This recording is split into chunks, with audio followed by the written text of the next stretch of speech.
Hypnosis is what got me into psychology. It felt like possessing some kind of magical power to access into a different reality. So, yeah, the story of me standing before you talking about hypnosis begins with a 13-year-old girl who chose psychology because she wanted to hypnotize people into chicken. Now that I think about it, I still haven't done it though. A question that I usually get when I tell someone that I did my master's in psychology is, Psychology. Do you know hypnosis? oh wait, yeah, there's one more. Can you read my mind? I shall keep the second question for some other time. So, what is this fascinating concept that everyone is curious about? To know more, stay tuned.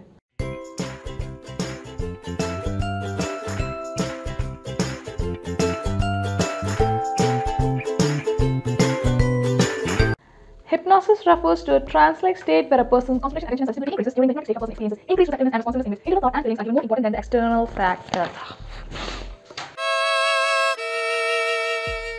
Hypnosis helps you to be aware of your subconscious mind. In our day-to-day life, we operate on our conscious mind. Our brain has three levels of consciousness. One is consciousness, where you are aware of your thoughts and feelings.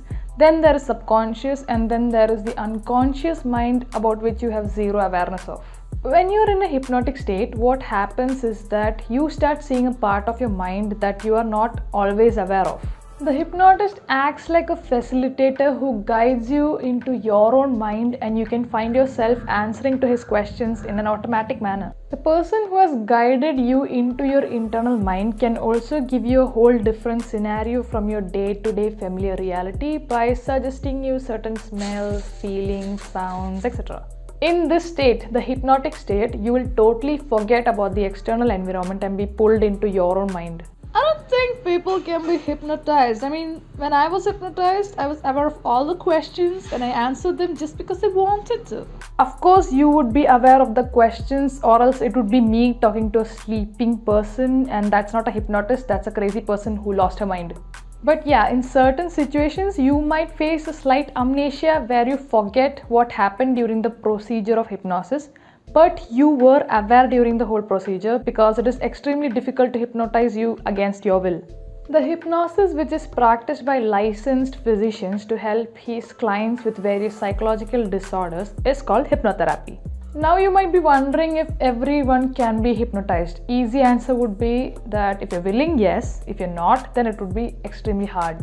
There are exceptional cases, like around 10% of adults are impossible to be hypnotized, and also around a similar percentage of people are extremely responsive to hypnosis. Children are comparatively easier to be hypnotized, and if you are a dreamer, then yep, you are highly prone to hypnosis. Now, can you hypnotize yourself? Is it possible? You can hypnotize yourself with the help of certain tools to reduce pain and stress, yeah. Something that you can practice by yourself would be guided hypnosis, where you will get music and instructions specifically designed to take you to the hypnotic state. Do not attempt self-hypnosis randomly, because the human mind is a complex thing and you do not want the unnecessary things from your unconscious mind coming into your awareness and haunting you forever. Hypnosis sounds pretty fascinating, right? When do we use this tool and for what? Well, more than what is being portrayed in the general media, such as hypnotizing a person to rob a bank, I'm not sure if that's possible. It is a very important tool for several medical conditions, such as reducing pain, stress and anxiety, reducing skin-related problems. Yeah, this might sound confusing, but many of our physical problems that have an unknown cause might be mind-related. It helps people to quit smoking, helps people with eating disorders, helps people with problems related to bedwetting, etc. And it also helps in maintaining ADHD. See, I told you it is an important tool in the medical field. No one can hypnotize you without your voluntary participation. The only thing that you have to remember is that if you are a suggestible person, then you might face a loss of control when you're in a hypnotic state. Human mind is a complicated and a very interesting subject, and hypnosis is just a small tool to tap into that part of mind about which we aren't always aware of.